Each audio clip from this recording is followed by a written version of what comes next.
حدیث نمبر 2363۔ حضرت زید بن وہب جہنی رضی اللہ عنہ سے مروی ہے، وہ اس لشکر میں تھے جو حضرت علی المرتضی رضی اللہ عنہ کے ساتھ تھا۔ وہ فرماتے ہیں یہ لوگ خوارج کی طرف چلے۔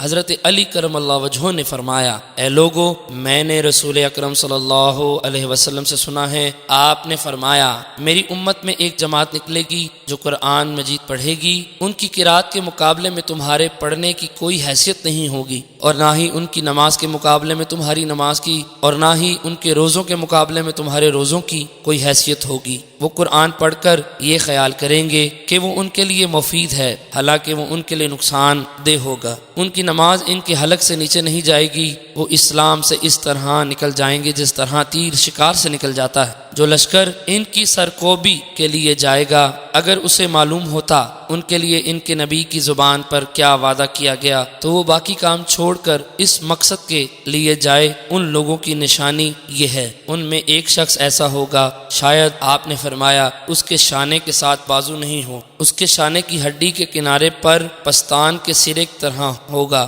اور اس پر چند سفید بال ہوں گے۔ تم لوگ حضرت معاویہ رضی اللہ عنہ اور اہل شام کی طرف جاتے ہو اور ان لوگوں کو اپنے پیچھے اپنی اولاد اور مالوں میں چھوڑ جاتے ہو۔ اللہ کی قسم مجھے امید ہے کہ یہ وہی لوگ ہیں جنہوں نے حرام خون بہایا اور لوگوں کی چراگاہوں کو لوٹ لیا، پس اللہ کے نام پر جاؤ۔ حضرت سلمہ بن کھیل فرماتے ہیں، مجھ سے زید بن وہب نے ایک منزل کا تذکرہ کیا اور بتایا کہ جب ہم ایک پل سے گزرے اور ان سے جا کر ملے، اور ان دنوں خوارج پر وہب راسبی سپہ سالار تھا، اس نے حکم دیا کہ اپنے نیزے پھینک دو اور تلواریں میان سے نکال دو، مجھے ڈر ہے کہ یہ تم پر اس طرح حملہ کریں جس طرح ہرورہ کے دن حملہ کیا۔ چنانچہ وہ پھرے اور انہوں نے اپنے نیزے پھینک کر تلواریں نکال لی اور لوگوں نے ان پر نیزوں سے حملہ کیا۔ فرماتے ہیں اور ان میں سے بعض نے قتل ہو کر بعض پر گرنا شروع کر دیا۔ اس دن حضرت علی المرتضی رضی اللہ عنہ کے لشکر سے صرف 2 آدمی شہید ہوئے۔ آپ نے فرمایا ان میں سے اس ناقص آدمی کو تلاش کرو۔